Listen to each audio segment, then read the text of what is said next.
আচ্ছা, আসসালামু আলাইকুম। চাউলের গুঁড়ি দিয়ে পেঁয়াজ কুচি দিয়ে, ধনিয়া কুচি দিয়ে, কাঁচামরিচ কুচি দিয়ে আজকে আমি যার ভাপা পিঠা বানাবো। গাইস, আমার ভাপা পিঠাটা দেখতে থাকুন। গাইস, এখন আমি ধনিয়া কুচি দিয়ে দিব, এখন কাঁচামরিচের কুচি দিয়ে দিব, এখন আমি পেঁয়াজের কুচি দিয়ে দিব, সাথে পরিমাণ লবণ দিয়ে দিব। আমি ভালোভাবে মিশিয়ে নিব।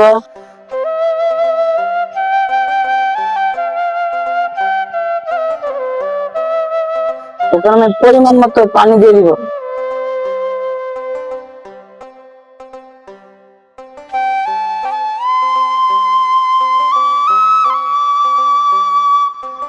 গাইস, এই যে পরিমাণ মতো পানি দিয়ে দিব। আপনারা ভালোভাবে দেখে মিশিয়ে নেবেন।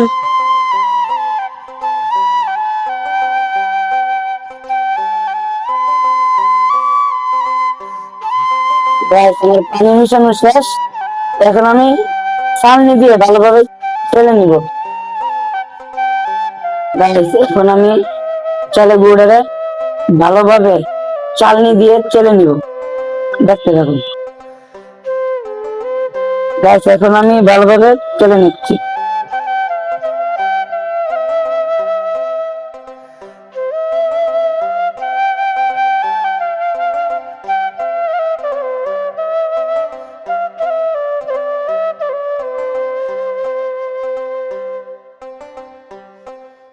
গাইস, এই যে দেখুন, ভালোভাবে চেলে নিবেন।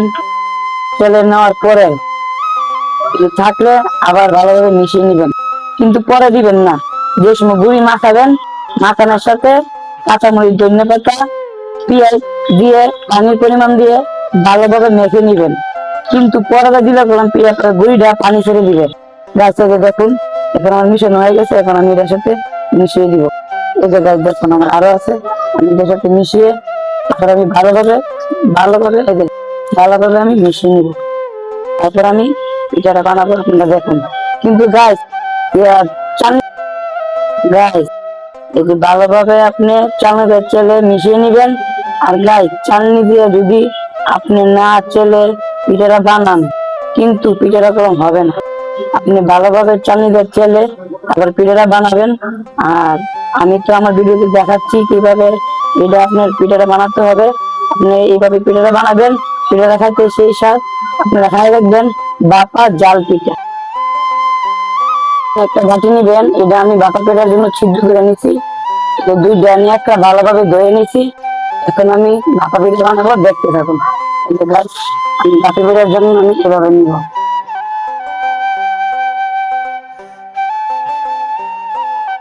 গাছ আমি নিয়ে নিছি।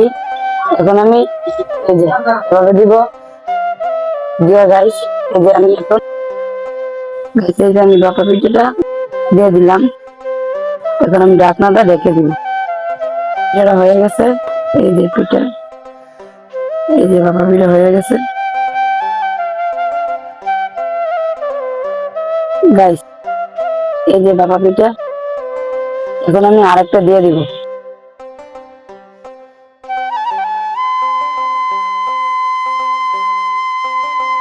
এখন আমি ঢাকনা আবার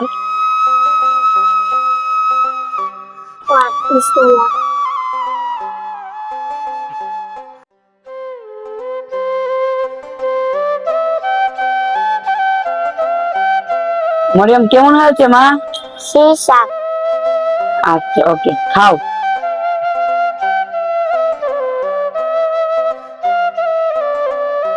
অনেক মজা আসছে। লাইক করবেন, কমেন্ট করবেন, শেয়ার করবেন।